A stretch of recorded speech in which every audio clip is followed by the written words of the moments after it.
বেগম খালেদা জিয়ার কবর জিয়ারত করেছেন তারেক রহমানের মেয়ে জাইমা রহমান, পুত্রবধূ শামিলা রহমান সহ পরিবারের অন্য সদস্যরা।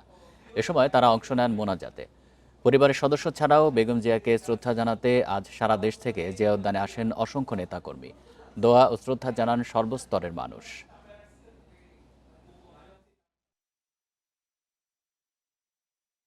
জিয়া উদ্যানে স্বামীর কবরের পাশে শায়িত বেগম খালেদা জিয়া, তবে থেমে নেই তার প্রতি শ্রদ্ধা জ্ঞাপন। শুক্রবার সকালে বেগম জিয়ার কবর জিয়ারত করতে আসেন পরিবারের সদস্যরা। ছিলেন ছোট ছেলে কোকো রহমানের স্ত্রী সৈয়দা শামিলা রহমান, নাতি জাইমা রহমান সহ পরিবারের অন্যান্য সদস্যরা।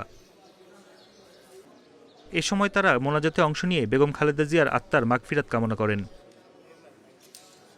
খালেদা জিয়ার প্রতি শ্রদ্ধা জানাতে ঘন কুয়াশা আর শীত উপেক্ষা করে সকাল থেকে জিয়া উদ্যানে আসেন বিভিন্ন শ্রেণী পেশার মানুষ।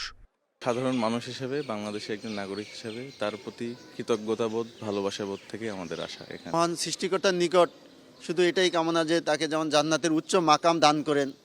নামাজ পড়ে টঙ্গী গাজীপুর থেকে এখানে আসছি আমাদের দেশমাতার কবর জিয়ারত করতে, আল্লাহর কাছে দোয়া প্রার্থনা করতে।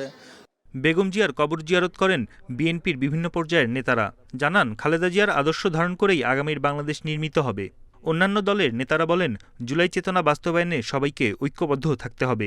চিকিৎসক হত্যা করেছে এই জন্যে তাকে স্লো পয়জনের মধ্য দিয়ে, কারণ দেশ নেত্রী বেগম খালেদা জিয়া ছিলেন একজন মহান জাতীয় এবং আন্তর্জাতিকভাবে বাংলাদেশের জনগণের অভিভাবক। বেগম খালেদা জিয়া বাংলাদেশের মানুষকে, এই দেশকে ছেড়ে কখনো দেশের বাইরে যায় নাই। উনি আদর্শ দিয়ে গেছেন দেশপ্রেম। তার যে আদর্শ, তো ব্যক্তিগতভাবে তিনি যে প্রতিহিংসা প্রতিশোধের বাইরে যেই রাজনীতি করে গেছেন, তিনি সেই রাজনীতি যেন আমরা অনুকরণ করতে পারি, তার আদর্শে চলতে পারি।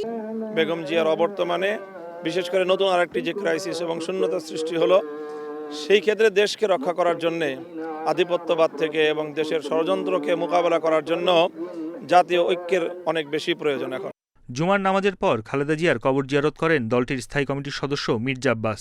এ সময় তিনি বলেন, কঠিন সময়ে ফ্যাসিস্টের দমন সহ্য করে গণতন্ত্রের উত্তরণে আন্দোলনকে এগিয়ে নিয়ে গেছেন বেগম খালেদা জিয়া। উনি আমার শিখিয়ে গেছেন মাথা নত না করে কীভাবে রাজনীতি করতে হয়। জেল জীবনে ওনার সঙ্গে আমরা দেখা করেছি ব্যক্তিগতভাবে, গিয়েছি আমি জেলখানার ভিতরে, কি করুণ অবস্থাকে রাখা হয়েছে, কিন্তু অনেক কোনো প্রলোভনে সারা দেন নেই, পা দেন নেই। বেগম খালেদা জিয়ার মৃত্যুতে ঘোষিত 3 দিনের রাষ্ট্রীয় শোকের শেষ দিন ছিল শুক্রবার। বনি ইবনে কামাল, ইন্ডিপেন্ডেন্ট নিউজ, ঢাকা।